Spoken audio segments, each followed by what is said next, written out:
ಬಹಳ ಮನಸ್ಸಿಗೆ ಬೇಜಾರದ ಸಂಗತಿ. ಆತ್ಮೀಯರು ಶರಣರು ಆಗಿರ್ತಕ್ಕಂತಹ ಧಾರವಾಡದ ಶ್ರೀಶೈಲನ ಸಾನಿಕೊಪ್ಪ ಅವರು ಹೃದಯಾಘಾತದಿಂದ ಇಹಲೋಕವನ್ನು ತ್ಯಜಿಸಿದ್ದಾರೆ ಅನ್ನತಕ್ಕಂಥ ಸುದ್ದಿಯನ್ನು ಕೇಳಿ ಮನಸ್ಸಿಗೆ ಬಹಳ ಬೇಜಾರಾಯಿತು ಬಂಧುಗಳೇ. 1300 ಪ್ರವಚನಗಳನ್ನು, ಆಧ್ಯಾತ್ಮಿಕ ಪ್ರವಚನಗಳನ್ನು ಸಾಮಾಜಿಕ ಜಾಲತಾಣದಲ್ಲಿ ಹಾಕುವುದರ ಮುಖೇನ ಸಿದ್ಧಾರೂಢರ, ನಾಗಲಿಂಗರ, ಗರ್ಗದ ಮನಿವಾಳಪ್ಪನವರ, ಗುರುನಾಥಾರೂಢರ, ಗಿರಿಮಲಪ್ಪ ಮಹಾರಾಜರ, ಮಾಧವಾನಂದ ಪ್ರಭುಜಿಯವರ ಇಂತಹ ಅನೇಕ ಸಾಧು ಸಂತರ ಪ್ರವಚನಗಳನ್ನು ಸಾಮಾಜಿಕ ಜಾಲತಾಣದಲ್ಲಿ ಹಾಕಿ ಲಕ್ಷಾಂತರ ಜನರ ಪ್ರೀತಿಗೆ ಪಾತ್ರರಾಗಿರ್ತಕ್ಕಂತಹ ಶರಣರಾಗಿರ್ತಕ್ಕಂತಹ ಶ್ರೀಶೈಲನ ಸಾನಿಕೊಪ್ಪ ಅವರು ನಿನ್ನೆ ಹೃದಯಾಘಾತದಿಂದ ಇಹಲೋಕವನ್ನು ತ್ಯಜಿಸಿದ್ದಾರೆ ಅಂತ ಸುದ್ದಿ ಕೇಳಿ ಮನಸ್ಸಿಗೆ ಬಹಳ ದುಃಖ ಆಗಿದೆ.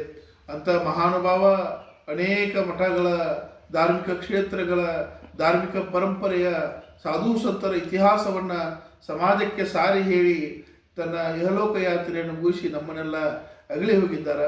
ಅವರಿಗೆ ಸದ್ಗುರುನಾಥ ಪರಮಾತ್ಮ ಅವರ ಆತ್ಮಕ್ಕೆ ಚಿರಶಾಂತಿಯನ್ನು ಒದಗಿಸಿಕೊಡಲಿ ಅಂತಕ್ಕಂಥ ಮಾತನ್ನು ಹೇಳಿ ಅವರ ಕುಟುಂಬಸ್ಥರ ದುಃಖವನ್ನು, ಅವರ ಎಲ್ಲ ಅಭಿಮಾನಿಗಳ ದುಃಖವನ್ನು ಭರಿಸ್ತಕ್ಕಂತಹ, ದುಃಖವನ್ನು ನೀಗಿಸ್ತಕ್ಕಂಥ ಶಕ್ತಿ ಆ ಪರಮಾತ್ಮ ಸದ್ಗುರುನಾಥ ಅವ್ರಿಗೆ ನೀಡಲಿ ಅಂತಕ್ಕಂಥ ಮಾತನ್ನು ಹೇಳಿ ಅವರ ವಿಚಾರಗಳು ಸಮಾಜದ ಏಳಿಗೆ ಅಂತ ಬಹಳ ಧಾರ್ಮಿಕ ಕ್ಷೇತ್ರದಲ್ಲಿ ಕೆಲಸ ಮಾಡ್ಯಾವ.